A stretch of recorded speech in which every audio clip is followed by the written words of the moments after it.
တော့ကံကောင်းအောင်လုပ်တဲ့နီးတွေထဲမှာ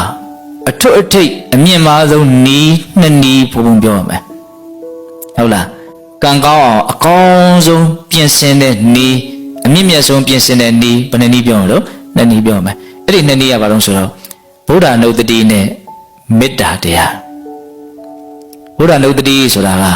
မြတ်စွာဘုရားရဲ့ဂုဏ်အည်အသွေးမြတ်စွာဘုရားရဲ့အလွန်မြင့်မြတ်ဖြူစင်တဲ့အကြောင်းအရာတွေကိုစဉ်းစားဆင်ခြင်တာ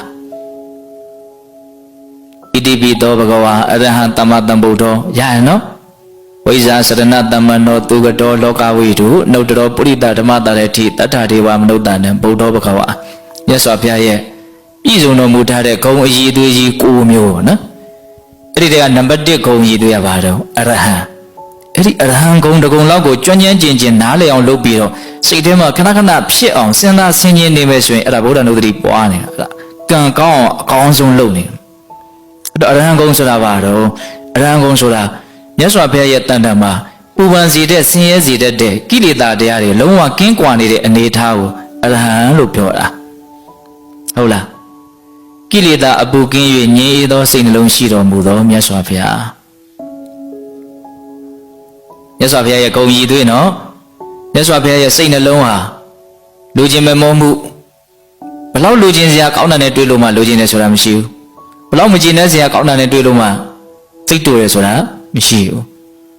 နော်စိတ်ကိုပူပန်အောင်ရှုမြိုက်မယ်စိတ်ကိုဆင်းရဲအောင်နှိပ်စက်မယ်နော်ကိလေသာတရားတွေလုံးဝကင်းကွာနေတဲ့တွေ့ရမြတ်စွာဘုရားစိတ်နှလုံးပဂတိအေးချမ်းတော်မူတယ်ငြိမ်းအေးတော်မူတယ်အဲ့ဒါလေးကိုဘုံဘုံတို့ကကြိမ်ဖန်များစွာနော်နှုတ်နဲ့အရင်ရွတ်ဆိုပြီးတော့လေ့ကျင့်အရဟံကိလေသာအပူကင်း၍ငြိမ်းအေးတော်မူသောမြတ်စွာဘုရားဒီလောက်ဆိုလို့ရှိရင်တော်တော်ကောင်းနေပြီနော်အရဟံဂုဏ်ရဲ့အဓိပ္ပာယ်က5မျိုးတောင်ရှိတယ်စိတ်ကိုယ်ရမှာတော့မကောင်းမှုကိုပြုတော်မမူသောလို့လည်းအဓိပ္ပာယ်ရတယ်အတုမရှိသောဂုဏ်ကျေးဇူးတွေရှိတဲ့အတွက်ကြောင့်တတ္တဝါအားလုံးတို့ရဲ့ပူဇော်ထုကိုခံယူတိုက်တယ်ဆိုတဲ့အဓိပ္ပာယ်လည်းရှိတယ်အရဟံဂုဏ်အဲ့ဒီတည်းကဘုံဘုံတို့အကြိုက်ဆုံးကတော့အရဟံဆိုတာဘာလဲစိတ်ထဲမှာလောဘဒေါသမောဟလုံးဝကင်းကွာနေတဲ့သဘောလေးအပူမရှိလို့ငြိမ်းအေးနေတယ်အရှုပ်တွေမရှိလို့ရှင်းနေတယ်ဆင်းရဲတာတွေမရှိလို့ချမ်းသာနေတယ်အဲ့ဒီအနေအထားလေးကိုအာယုံပြုနိုင်ဖို့လိုတယ်အဲ့ဒါကံကောင်းအောင်လုပ်နေတာအဲ့ဒါပရိစိတ်အရဟံကိလေသာအပူကင်း၍ငြိမ်းအေးတော်မူသောမြတ်စွာဘုရားပရိတလုံးချပရိစိတ်ရင်ဘာအကျိုးရှိတော့အနည်းဆုံးတော့108ခေါက်တော့ဆင်ခြင်မိမယ်လေအဲ့တော့အရဟံလို့ဆိုနေတာတဲ့ဘုံဘုံကတော့အဓိပ္ပာယ်လေးပါတွဲပြီးတော့ဆိုနိုင်ရင်ပို့ပြီးတော့သဘောကျတယ်အရဟံကိလေသာအပူကင်း၍ငြိမ်းအေးတော်မူသောမြတ်စွာဘုရား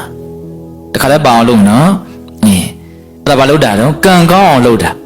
ကံစိတ်ဥဒုအာရအကြောင်းတရားတွေကိုကောင်းအောင်ပြင်နိုင်မှဘုံဘုံတို့ရခြင်းတဲ့အကျိုးရလဒ်ကောင်းတွေထွက်မှာတရားကိုမျက်ချင်မပြတ်နဲ့ဟုတ်လားဟိုကံကောင်းအောင်လုပ်ကံပြီးတော့ပါလားကံကောင်းအောင်နှစ်နည်းပြောမလို့ပြောနော်တနည်းရပါဆိုမေတ္တာတရားနော်ကိုယ်စေတနာလေးတွေဖြူစင်တန်ရှင်းနေအောင်ကိုယ်ကံတွေမြင့်နေအောင်ကံတွေအစဉ်အတန်းရှိအောင်မေတ္တာထားရမယ်တတ်တော်အားလုံးရဲ့ပုံမှာချမ်းသာစေခြင်းနဲ့ကောင်းစေခြင်းနဲ့စိတ်ကလေးကိုမေတ္တာလို့ခေါ်တာနော်မေတ္တာကိုချစ်ချင်းနဲ့ရောထွေးပြီးတော့အတိပ္ပယ်ကိုတချို့ကကောင်းကောင်းနားမလည်ကြတာရှိတယ်မေတ္တာဆိုတာတတ်တော်အားလုံးရဲ့ပုံမှာချမ်းသာစေခြင်းလားဘေးရန်တွေကင်းစေခြင်းနဲ့ကျန်းမာရေးကောင်းစေခြင်းနဲ့နှလုံးစိမ်ဝမ်းငြိမ်းအေးစေခြင်းနဲ့အရှင်မပြေတာဘာမှဖြစ်စေခြင်းမူအရှင်ပြေတာတွေကြီးဖြစ်စေခြင်းနဲ့ကောင်းစေခြင်းတတ္တဝါတွေရဲ့အကျိုးရှိပွားကိုလိုလားတဲ့စိတ်ကလေးအလွန်အဆင့်အတန်းမြင့်တဲ့စေတနာလေးအလွန်ကောင်းတယ်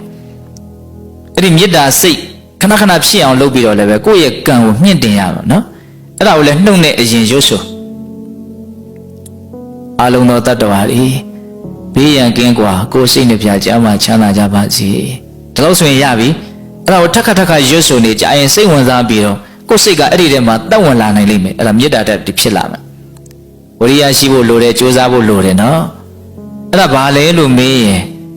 ကံကိုဘုံဘုံတို့တွေပြင်ဆင်ရတာပေါ့ကောင်းအောင်ပြင်တာဟုတ်လားဘာနဲ့ပြင်မလို့အနှစ်ချုပ်ကလေးတွေပဲဘုံဘုံပြောချင်တာပေါ့နော်ဗုဒ္ဓနုတ္တိနဲ့မေတ္တာမြတ်စွာဘုရားရဲ့ဂုဏ်အည်အသွေးကိုစဉ်းစားဆင်ခြင်ခြင်းနဲ့တတ္တဝါတွေရဲ့ပုံမှာကောင်းစေခြင်းနဲ့စိတ်ထားခြင်းပေါ့ဟုတ်လားဒါဆိုရင်ကံကောင်းမယ်